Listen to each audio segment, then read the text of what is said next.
নমস্কাৰ নিউজ 24 বদলেনৰ পৰা সমুদ্ৰ দৰ্শকলৈ স্বাগতম জনাইছোঁ। এই মুহূৰ্তত মই আছোঁ বামনজলি এইখন চাহ বাগানত আৰু এইখন চাহ বাগানৰে এজন বিশিষ্ট ব্যক্তি লগ পাইছোঁ।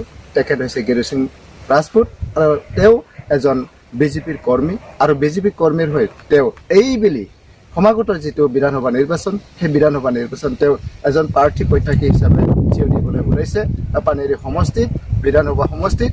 সেয়া তেওঁ ওচৰলৈ আজি দুআষাৰমান মত ল'বলৈ এইখন বাগানৰ পৰা উপস্থিত হৈছোঁ। যে নহওক ছাৰ নমস্কাৰ আপোনালৈ।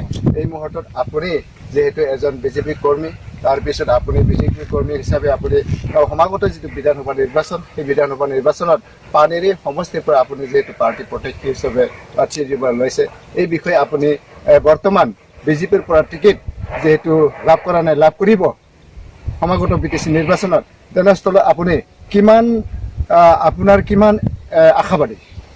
হয়, মই যি ধৰণৰ কাম বা যি ধৰণৰ প্ৰচেছবিলাক কৰি আছোঁ বৰ্তমানত মই 100% মই আশাবাদী আছোঁ আৰু দলে মোৰ চিন্তা কৰিব আৰু টিকেটৰ ক্ষেত্ৰতো তেওঁলোকে চালি জাৰি চাই মই টিকেটটো পাম বুলি মোৰ আশাবাদী মই আছোঁ।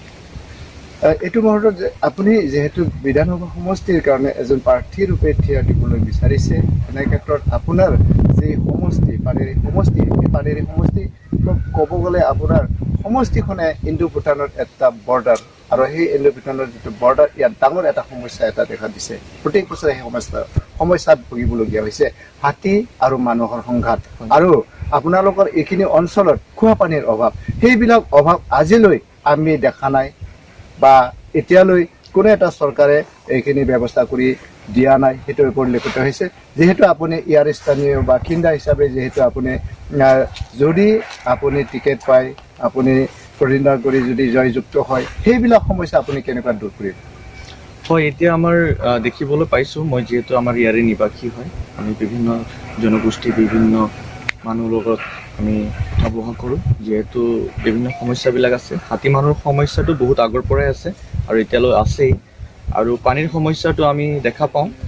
মোটামুটি এতিয়া 20% মান কাম হৈছে, হোৱা নাই বুলি নকওঁ, আৰু 80% কৰিবলৈ বাকী আছে। তো মোৰ চেষ্টা থাকিব মই যে কেনেকৈ বস্তুখিনি 100% কৰিব পাৰিম, সেইটো মই প্ৰথমতে মই ফাৰ্ষ্ট টাইম ইনিচিয়েটিভ ল'ম। আৰু নেক্সট হাতী মানুহৰ সংঘাতটো, শিক্ষাৰ যথেষ্ট ইয়াতে অভাৱ আছে, ৰাস্তা পদূলি লৈ কিনে সকলো দিশতে আমি পিছপৰা আৰু বহুত বেকআউট প্লেচৰ পৰা আমি বিলং কৰোঁ। তো এইবিলাক সমস্যাবিলাক মই প্ৰথমত দূৰ কৰিম, যিহেতু মই সৰুৰ পৰা ইয়াতে জন্ম হৈ ডাঙৰ দীঘল হোৱা মানুহ হয় আৰু বিভিন্ন দুখৰ লগত মই ফেচ হৈছোঁ। তো এইখিনি সমস্যাবিলাক মই প্ৰথমতে দূৰ কৰিম। হয়, এইটো মুহূৰ্তত তেখেত যিহেতু প্ৰাৰ্থী প্ৰত্যাশী, সেই প্ৰাৰ্থী প্ৰত্যাশী হিচাপে তেখেতে যিটো নেকি এইখন এলেকাৰে এজন যিহেতু বাসিন্দা, সেই এখন বাসিন্দা হিচাপে এইখন এলেকাৰ যি সমস্যা, সেই সমস্যা তেওঁ জানে আৰু সেনেকুৱা কেণ্ডিডেটে ৰাইজেও বিচাৰিছে বুলি আমি গম পাইছোঁ। তেনে ক্ষেত্ৰত মই এজন ইয়াৰে বাসিন্দা তেখেতক সুধিব বিচাৰিছোঁ, যিহেতু আপোনালোকৰ এইখন এৰিয়াৰে এজন প্ৰাৰ্থী দিয়ক বিচাৰিছে বিজেপি দলৰ পৰা পানেৰী সমষ্টিত তেওঁ খেলিবৰ কাৰণে উঠি পৰি লাগিছে, তেনে ক্ষেত্ৰত আপুনি যিহেতু ইয়াৰে লোকেল, তেনে ক্ষেত্ৰত আপোনাৰ কি মত আছে তেখেতে টিকেট? নমস্কাৰ, নিউজ 24 কিন্তু আমাৰ ৰাজপুৰৰ সৰুৰ পৰাই এটা হৈছে আমাৰ যেনে ভাতা যাওঁতে পাৰ্টীৰ টিকেট পাম বুলি তেওঁ আশা কৰিছে। তেওঁ টিকেট পালে 100% জিকিব বুলি আশা আছে আমাৰ। তেওঁ যদি ভাৰতীয় জনতা পাৰ্টী যদি টিকেট পায় 100% জিকিব বুলি আমাৰ আশা আছে। আৰু আমাৰ ইয়াতে বহুত সমস্যা, 1 নম্বৰ সমস্যা আমাৰ বনৰীয়া হাতী, 2 নম্বৰ গাঁৱৰীয়া, 3 নম্বৰ আমাৰ ইয়াতে পানীৰ কোনো সুবিধা নাই, নদীৰ পানী ঘৰৰ পৰা ফিল্টাৰ কৰি আমি খাব লগা হৈছে। এইখিনি সমস্যা আৰু ৰাস্তা ঘাট যেনেকুৱা ধৰক এইটো বামুণতলী বাগানত আছোঁ, বামুণতলীৰ পৰা যদি ল'ৰা ছোৱালী যদি স্কুলত যাব লাগে, ডিমাকুছিলৈকে যাব লাগে, মোটামুটি 8 কিলোমিটাৰ দূৰত আজিলৈকে স্কুলত যাব লগা আছে। এইটো সমস্যা আজিলৈকে দূৰ হোৱা নাই। এইখিনি সমস্যা দূৰ কৰিব বুলি তেওঁ 100% জিকিব বুলি মই আশা কৰোঁ। এইটো মুহূৰ্তত যিহেতু কোনো এটা দলেই এতিয়ালৈকে মানে টিকেট দিয়াৰ ব্যৱস্থা এতিয়ালৈকে দিয়া নাই বা টিকেটৰ ব্যৱস্থাটো মানে আবেদন লৈ আছে যদিও কাকো এতিয়ালৈকে প্ৰচাৰ কৰা নাই, কাক দিব কাক নিদিব সেইটো সময়ে ক'ব। কিন্তু আপোনালোকৰ এলেকাৰ যিহেতু তেওঁ ৰাজপুত এজন মানে কেণ্ডিডেট হ'বলৈ গৈ আছে, তেখেতৰ টিকেটৰ কাৰণে আপুনি কাক আহ্বান কৰিব, কাৰ পৰা আপুনি ডিমাণ্ড কৰিব তেখেতে টিকেট পাব লাগিব? তেওঁ টিকেট পাওঁ না যেনেকুৱা আমাৰ ওপৰ মহলৰ পৰা যেনেকুৱা ধৰক ভাৰতীয় জনতা পাৰ্টিৰ বহুত জনৰে আছে কিন্তু গিৰু সিং ৰাজপুতত যদি টিকেট দিয়ে নিশ্চিতভাৱে জিকিব বুলি আমি আশা কৰোঁ। হয়, এইটো মুহূৰ্তত আমি গম পালোঁ ইয়াৰে স্থানীয় ব্যক্তি, গণ্যমান্য ব্যক্তি আৰু এজন বিজেপিৰে কৰ্মী, বোধহয় বিজেপিৰে কৰ্মী হ'ব পাৰে। তেনে ক্ষেত্ৰত তেওঁ যিহেতু এইখন মানে এলেকাৰে বাসিন্দা হিচাপে নিশ্চয়কৈ ইয়াৰে বাসিন্দা হিচাপে পানেৰী সমষ্টিত এজন নিষ্ঠাবান কৰ্মী যাতে টিকেট পায় সেইটো তেওঁ আশা কৰিছে।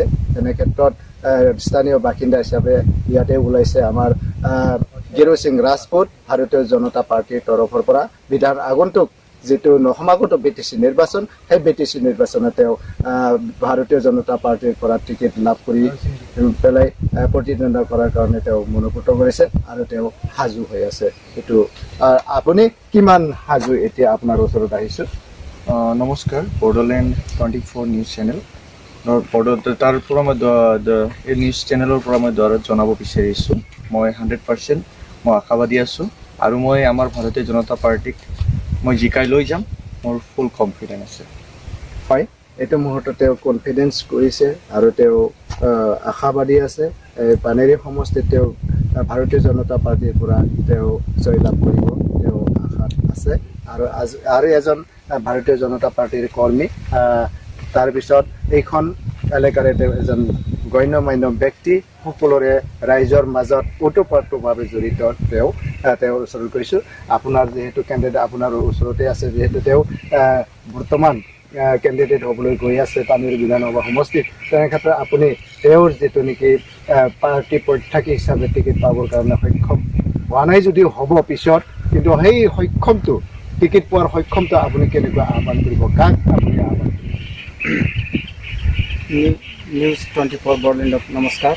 মোৰ তৰফৰ পৰা পানেৰী সমষ্টিৰ আমাৰ ছাৰ গিৰু সিং ৰাজপুতক আমি নিশ্চিতভাৱে জানো। তেখেতৰ জন্ম বামুঞ্জুলি এলেকাতে হয়। তেখেতে ৰাইজৰ লগত আগৰ পৰা ঘূৰি ফুৰি ৰাইজক সহায় কৰা এজন ব্যক্তি হয়।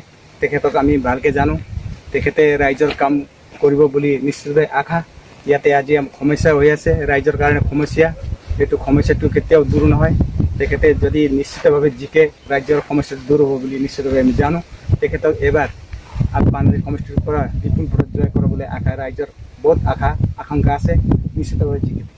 আপুনি কি আহ্বান কৰিব, কালৈ আহ্বান কৰিব তেওঁ যে টিকেটৰ কাৰণে? মই নিশ্চিতভাৱে গিৰু সিং ৰাজপুত বিজেপিৰ দলৰ হৈ মই নিশ্চিতভাৱে আগবঢ়াইছোঁ। ঠিক আছে, এই মুহূৰ্তত মই গম পালোঁ ৰাইজেও বা গিৰু সিং ৰাজপুতক মানে প্ৰাৰ্থিত্ব হিচাপে বিচাৰিছে। এই মুহূৰ্তত আপোনালোকৰ কৰ্মৰ দৰ্শকসকললৈ মই এজন প্ৰত্যাশী বিজেপিৰ কৰ্মী পানেৰী সমষ্টিৰ তেওঁ প্ৰাৰ্থী প্ৰত্যাশী হ'বলৈ গৈ আছে। আমাৰ চেনেলৰ তৰফৰ পৰাও মানে আহ্বান কৰিছোঁ তেওঁ পাওক, তেওঁ আগন্তুক যিটো বিধানসভা নিৰ্বাচন, এই বিধানসভা নিৰ্বাচনত তেওঁ টিকেট পাই জয়ী হৈ যাওক, সেয়া আমাৰো কামনা। ধন্যবাদ।